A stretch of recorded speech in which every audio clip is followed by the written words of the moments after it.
आत्मदर्शन TV की ओर से मैं आप सबों का हार्दिक अभिनंदन करता हूं बाइबल स्टडी के इस प्रोग्राम में। और पिछली बार हम लोगों ने न्यायकर्ताओं के ग्रंथ पर मनन किया और अब हम मनन करेंगे रूत के ग्रंथ पर। रूत का ग्रंथ एक छोटा सा ग्रंथ है, इसमें मात्र 4 अध्याय है।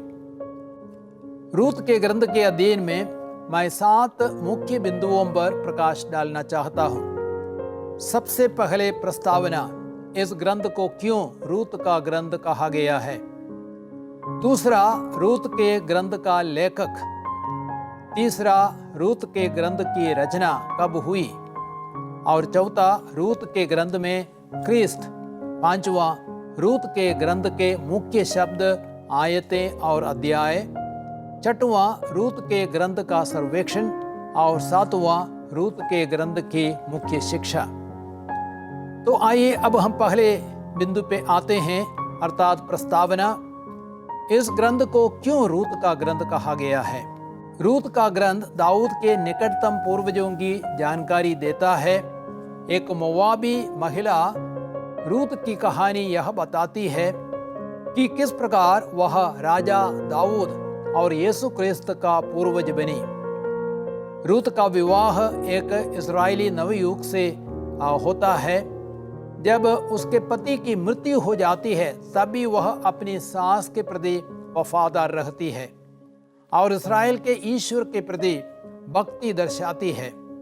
अंत में उसके पति का एक रिश्तेदार उसे विवाह करता है और वह राजा दाऊद और यीशु क्रिस्त का पूर्वज बन जाती है। ग्रंथ में रूत मुख्य पात्र है, इसलिए उसी के नाम पर ग्रंथ का नाम रखा गया है। और रूत का अर्थ है अति प्यारा मित्र। पुरुष प्रधान समाज में यह बहुत महत्व की बात है। और दूसरा मुख्य बिंदु है रूत के ग्रंथ का लेखक। लेखक का नाम ग्रंथ में कहीं भी नहीं दिया गया है। तालमुद परंपरा नबी सामुएल को लेखक का श्रेय देती है, लेकिन इसकी संभावना बहुत कम है क्योंकि दाऊद का नाम रूत के ग्रंथ में आता है। अध्याय 4 वाक्य संख्या 17 और 22।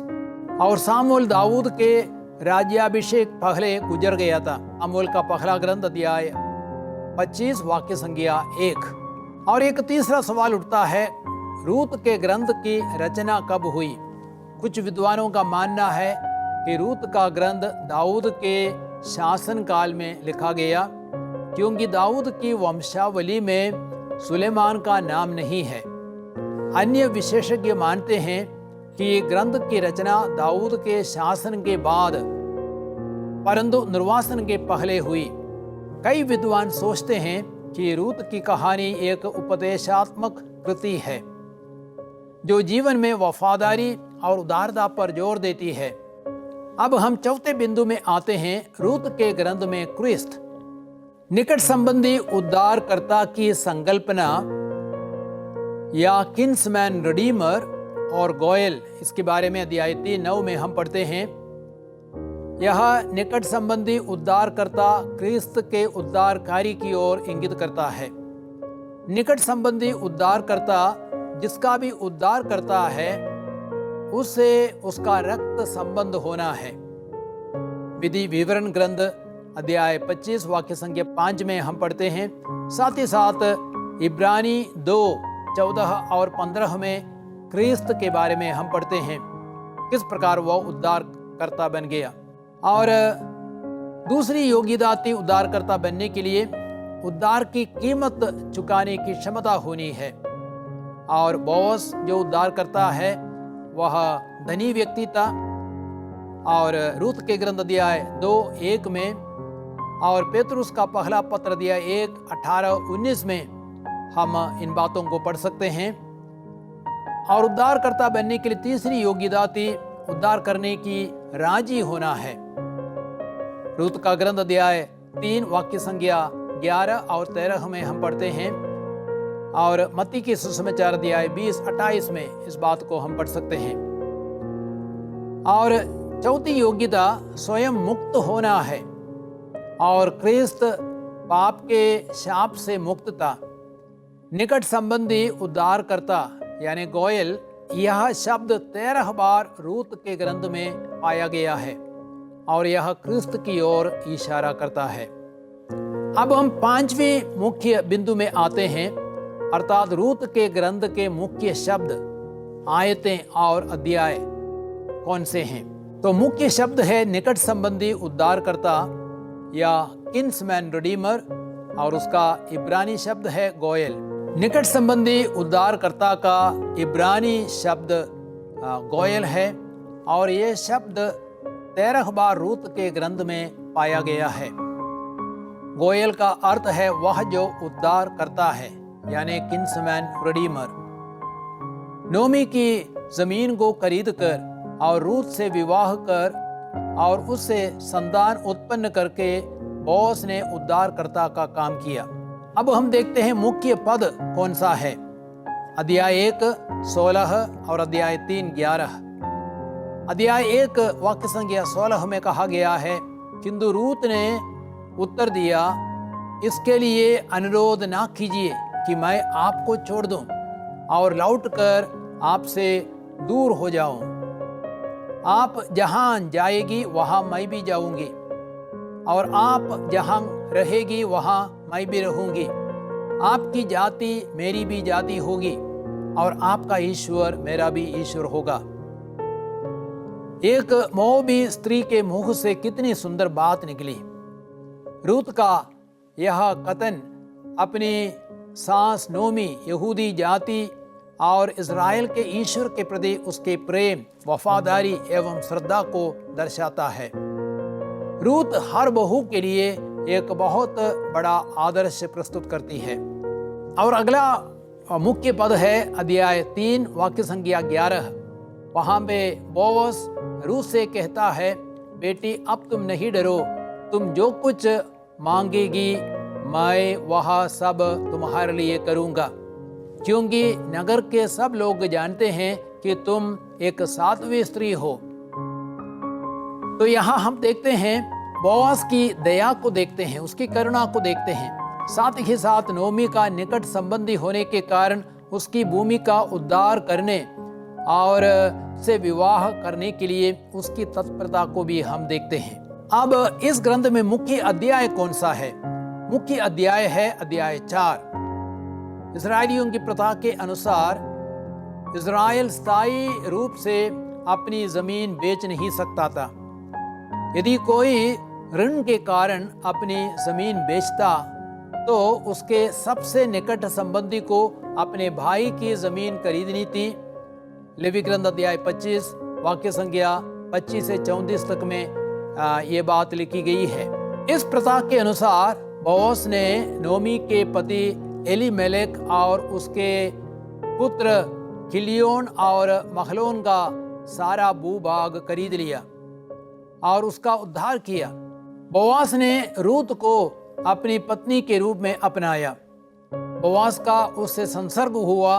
प्रभु की कृपा से रूत गर्भवती हो गई और उसने पुत्र को प्रसव किया और उन्होंने उसका नाम ओबेद रखा। वही दाऊद के पिता इशै का पिता है। इस प्रकार एक मोआबी स्त्री रूत राजा दाऊद और यीशु क्रिस्त का पूर्वज बन गई। अब हम ग्रंथ के सर्वेक्षण को देखेंगे। रूत एक मोआबी स्त्री होने के बावजूद भी इज़राइल के ईश्वर की ओर आकर्षित होती है और उनकी भक्ति में जीना चाहती है। वह एक धार्मिक महिला है। अध्याय 3 वाक्य संख्या 11 में इस बात को हम पढ़ते हैं, जो अपनी सास नोमी को प्यार करती है और उसके पति की मृत्यु के बाद नोमी को छोड़ना नहीं चाहती है। जब नोमी ने रूत से अपने लोगों और अपने देवताओं के पास लौटने के लिए कहा तो रूत बोली, इसके लिए अनुरोध ना कीजिए कि मैं आपको छोड़ दूं और लौटकर आपसे दूर हो जाऊं। आप जहां जाएगी वहां मैं भी जाऊंगी और आप जहां रहेगी वहां मैं भी रहूंगी। आपकी जाति मेरी जाति होगी और आपका ईश्वर मेरा भी ईश्वर होगा। जहां आप मरेंगी वहां मैं भी मरूंगी और दफनाई जाऊंगी। ईश्वर ने रूत को उसके प्यार और वफादारी के लिए भरपूर आशीर्वाद दिया। बोअज ने रूत से विवाह किया। रूत अंत में राजा दाऊद और यीशु क्रिस्त का पूर्वज बन गई। रूत के ग्रंथ को 2 भागों में विभाजित किया जा सकता है और पहला भाग है अध्याय 1 से 2 तक। रूत अपनी सास के प्रति वफादारी और प्रेम दर्शाती है। जब इस्राएल में अकाल पड़ता है, एलीमेलेक अपनी पत्नी नोमी अपने 2 पुत्रों किलियोन और महलोन के साथ बेतलहम छोड़कर मोआब जाते हैं। एलीमेलेक मोआब में मर जाते हैं। दोनों पुत्रों ने मोआबी स्त्रियों के साथ विवाह किया। एक ओरपा कहलाती थी और दूसरी रूत। इसके बाद महलोन और किलियोन भी मर गए और नोमी अपने दोनों पुत्रों और अपने पति से वंचित हो गए। तब नोमी ने मोआब छोड़कर यूदा देश जाने का निश्चय किया। नोमी ने अपनी दोनों बहुओं से कहा, अब तुम दोनों अपनी अपनी माता के घर लौट जाओ। ओरपा अपने लोगों के यहाँ लौट गई, किंतु रूत अपनी सास से कहा, इसके लिए अनुरोध ना कीजिए कि मैं आपको छोड़ दूं और लौटकर आपसे दूर हो जाऊं। आप जहाँ जाएगी वहाँ मैं भी जाऊंगी, आप जहाँ रहेगी वहाँ मैं भी रहूंगी। आपकी जाति मेरी भी जाति होगी और आपका ईश्वर मेरा भी ईश्वर होगा। जहाँ आप मरेंगी वहाँ मैं भी मरूंगी और दफनाई जाऊंगी। जब नोमी ने देखा कि रूत को उसका साथ चलने का दृढ़ निश्चय है, तो नोमी अपनी बहू को लेकर बेतलहम लौटी। वे जौ की कटनी के प्रारंभ में बेतलहम पहुंची। अपने पति की तरफ से नोमी के बोअज नामक एक संबंधी था। वह एलीमेलेक के कुल का बहुत धनी मनुष्य था। रूत नोमी की अनुमति से सिल्ला बीनने के लिए खेतों में जाने लगी और वहाँ खेतों में फसल काटने वालों के पीछे पीछे सिल्ला बीनने लगी। सौभाग्य से वह जिस खेत पर पहुंची वह एलीमेलेक के कुल के बोअज का ही खेत था। बोअज ने रूत से कहा, बेटी सुनो, दूसरे खेत में सिल्ला बीनने के लिए मत जाओ, यहाँ रहो, मेरी नौकरानियों के साथ रहो। लोगों ने मुझे बताया कि तुमने अपने पति की मृत्यु के बाद अपनी सास के लिए क्या क्या किया है। तुम अपने माता पिता और अपनी जन्मभूमि को छोड़कर ऐसे लोगों के यहाँ चली आई हो जिन्हें तुम पहले नहीं जानती थी। तुमने जो किया प्रभु तुम्हें उसका बदला अवश्य दे। प्रभु इस्राएल के ईश्वर जिसकी छत्र छाया में तुम आई हो तुम्हें पूरा पूरा प्रतिफल दे। जब नोमी को पता चला कि रूत बोअज के खेत में सिल्ला बीन रही थी, नोमी ने अपनी बहू से कहा, वह आदमी हमारा संबंधी ही नहीं वरन उन लोगों में है जिनको हमारी भूमि के उद्धार का अधिकार है। तो यह पहला भाग रहा। अब हम देखते हैं दूसरा भाग, अर्थात अध्याय 3 और 4। रूत को अपनी वफादारी और प्रेम का पुरस्कार मिलता है। नोमी अपनी बहू के लिए घर बसाने को सोची ताकि उसका कल्याण हो जाए। उसने रूत से कहा कि बोअज हमारा संबंधी है और उसे हमारी भूमि का उद्धार करने का अधिकार है। इसलिए अपनी सास की सलाह मानकर रूत अपने अच्छे से अच्छे वस्त्र पहनकर कलिहान गई और रात को जब बोअज सोने के लिए लेट गया, रूत उसके पाँव के पास लेट गई। और आधी रात को बोअज चौंक उठा और पूछा, तुम कौन हो? तब उसने उत्तर दिया, मैं आपकी दासी रूत हूँ। अपने वस्त्रों का छोर अपनी दासी पर फैला दीजिए, क्योंकि आप मेरे संबंधी हैं। आपको हमारी भूमि का उद्धार करने का अधिकार है। बोअज ने कहा, बेटी प्रभु तुम्हें आशीर्वाद दे। तुम धनी या निर्धन युवकों के पीछे नहीं दौड़ी और अब तुमने अपने प्रेम का अधिक स्पष्ट प्रमाण दिया है। तुम जो कुछ मांगोगी मैं वह सब तुम्हारे लिए करूंगा। तुम्हारा संबंधी होने के नाते मुझे तुम्हारी भूमि का उद्धार करने का अधिकार है, परंतु एक दूसरा व्यक्ति है जो मुझसे अधिक तुम्हारा निकट का संबंधी है। यदि वह तुम्हारी भूमि का उद्धार करना चाहता है तो ठीक है, उद्धार करें, किंतु यदि वह तुम्हारी भूमि का उद्धार नहीं करेगा तो मैं तुम्हारी भूमि का उद्धार करूंगा। बोअज ने नगर के नेताओं को बुलाकर उनके सामने उस उद्धार करने का अधिकारी संबंधी से नोमी की भूमि और वह रूत के उद्धार के विषय सब कुछ बताया। पूरी बात सुनने के बाद उस संबंधी ने कहा, तुम उद्धार करने का अधिकार ले लो, क्योंकि मैं उद्धार करने में असमर्थ हूँ। इस प्रकार बोअज ने नोमी के हाथों से एलीमेलेक, किलियोन और महलोन का सारा भूभाग खरीद लिया। इसके साथ ही उसने महलोन की विधवा मोआबिन रूत को भी अपना लिया, जिसे मृतक के दाई बाग पर उसका नाम बना रहे। रूत बोअज की पत्नी बनी। प्रभु की कृपा से रूत गर्भवती हो गई और उसने पुत्र प्रसव किया, जिसका नाम ओबेद रखा गया। ओबेद से इशै और इशै से दाऊद उत्पन्न हुआ। दाऊद के वंश में ईसा मसीह का जन्म हुआ। इस प्रकार मोआबिन रूत राजा दाऊद और ईसा मसीह का पूर्वज बन गई। तो हमने ग्रंथ का सर्वेक्षण देखा। अब 7वां बिंदु है, हमारे लिए रूत का ग्रंथ कौन सी शिक्षा देता है। रूत का जीवन हमें सिखाता है कि ईश्वर की नजरों में वफादारी, प्रेम और सेवा का बड़ा महत्व है।